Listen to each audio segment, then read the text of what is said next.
And I want to say something to my father. He's not here to be able to make it, but I know you're watching on TV. Dad, I love you.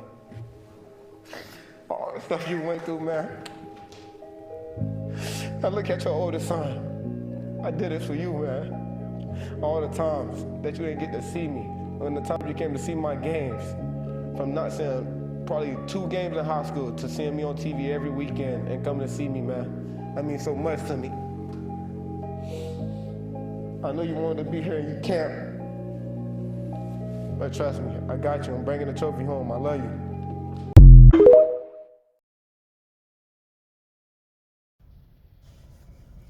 What's going on, everybody? This is MDENT313, and I'm back at y'all with another one. Listen, I want to talk about the Heisman speech, specifically the small portion where Travis Hunter talked about his dad. Man, I thought that was the most honorable, passionate speech that I've seen in a while. I mean, just his overall speech was awesome. Travis Hunter, man, that young man is a good dude. I hope that he really watches back, because it's a lot of people that like to take advantage of good dudes like Travis Hunter. But getting back to the speech, man, he said that he loved his dad. He appreciate all the sacrifices that he made. How, he pretty much couldn't come see a lot of his games, and now he get to see his games on TV. He get to see him play on TV all the time, right? And I don't know the complete backstory to why his father wasn't able to see his games. Maybe because he probably stayed far away, had to work a lot. But man, I thought that was awesome. A lot of athletes, right? They don't really give a lot of props and recognition to the father. It's like they always give it to the mother. And I'm not saying there's nothing wrong with, giving out the speech to the mother, but she's not your only parent, and she's not the only one who made sacrifices for you. It's a lot of fathers, it's a lot of stepfathers, it's a lot of coaches, it's a lot of guys around the neighborhood who, they made sacrifices as well. I remember when Allen Iverson talked about, he was getting in a lot of trouble, and it was his coach. His mother had to drop him off to his coach because she just couldn't handle him no more. She couldn't control him. She, couldn't get him out the streets. And I believe it was his high school basketball and football coach that pretty much let him live there and took him under his wing, and helped him out. And then after that, Allen Iverson, he was actually higher recruited in football more so than basketball, but he ended up getting into some legal trouble, getting into a fight at a bowling alley, to where he stated that he lost all his college recruits. Most of the colleges that was going to recruit him, they didn't want nothing to do with him because it was a big issue back then when it happened. So his mother ended up having to beg John Thompson to, recruit Allen Iverson. But he ended up staying with his high school football and basketball coach for a while, and then John Thompson ended up taking a chance and taking a risk on him, and the rest is history. And when you look at guys like Iron Mike Tyson, right? He had a lot of issues and troubles and stuff growing up, and him and his mother wasn't getting along. He ended up living with Customato, legendary boxing coach who trained the legendary Floyd Patterson before he trained the legendary Mike Tyson. And ironically enough, those two ended up being the youngest 2 heavyweight champions of all times. So a lot of guys never really get their due. I remember when Kevin Durant, his speech went famous for saying that his mom is the real MVP, but when you listen to him tell the story, his mother was working all the time, right?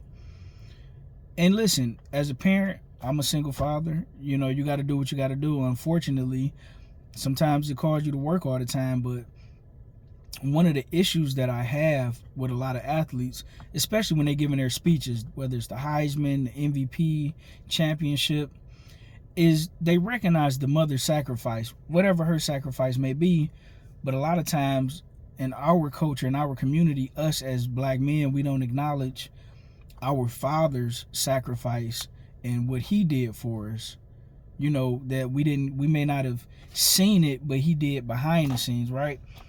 When you look at women, if the woman isn't working, but she's at home doing the motherly things, she get praised for it. And if that woman is in dire straits to where she have to work 2 jobs, we often give her credit for doing that as well. But if the father is at home doing what traditionally the mother would do, you know, we say, well, our father didn't do this or our father didn't do that. You know, he didn't bring in enough money or he didn't bring in any money. Then simultaneously, we have a father like my father who worked all the time, and now, ironically enough, I'm the father who works all the time. You know, we'll complain and say, oh, well, you didn't come to my games and you didn't do this and you never supported me and you never did this and did that. Well, listen, he supported you by working all the time to keep a roof over your head. Or if he didn't live in a house with you, pay child support and help your mother do the things that needed to be done to help get you to where you needed to be. And as a man, as a father, it was awesome seeing him, you know, recognize his father and thanking his father and letting him know, hey, I'm doing this for us. Terrence Crawford. I remember Terrence Crawford, the boxer, phenomenal fighter, the pound for pound king. Shit, he been the pound, excuse my language, he been the pound for pound king for the last 5 or 6 years. And it was a story that came out on ESPN to where him and his mother wasn't getting along. You know, he was getting in some trouble. But his mother would pay boys around the neighborhood to fight her son, right? And her son, the mother, and it's all documented. You can look it up on ESPN.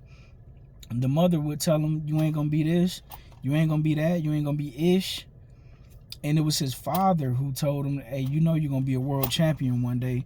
It was his father who breathed life into his dreams, right? But yet the mother somehow still gets celebrated and taken care of more than the father, at least from a public's perspective. We don't know what's going on behind the scenes, right? I'm just talking about what we do see, right? And oftentimes, even the men that's not fathers who made sacrifices, I can remember mostly Shaq, like Shaq, Allen Iverson, Travis Hunter, and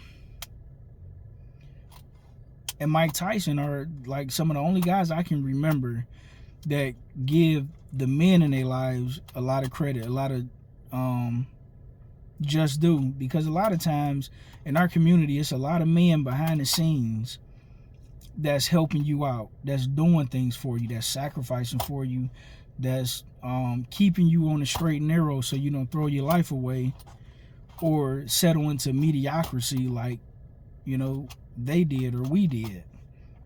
And I'm rooting for Travis Hunter. I wish Travis Hunter the best. I know what's going on with him and his girlfriend is getting a lot of publicity and headlines and stuff in the news, but you know, hopefully that situation work out. Hopefully they get married, the baby come out healthy, because I believe she's pregnant. Hopefully the baby come out healthy. Hopefully the relationship work out and last, and the marriage, everything goes well. And I'm looking forward to seeing Travis Hunter dominate in the NFL the way he did in college. Salute to you, young brother. I wish you well. Congratulations on the Heisman, man. You and Genty, I can't remember his first name, but Genty, man, y'all had legendary college careers, man. I wish both of you brothers much success, man. God bless. Let me know what you think about this topic. Like, share, and subscribe. MDENT313, and we out. Peace.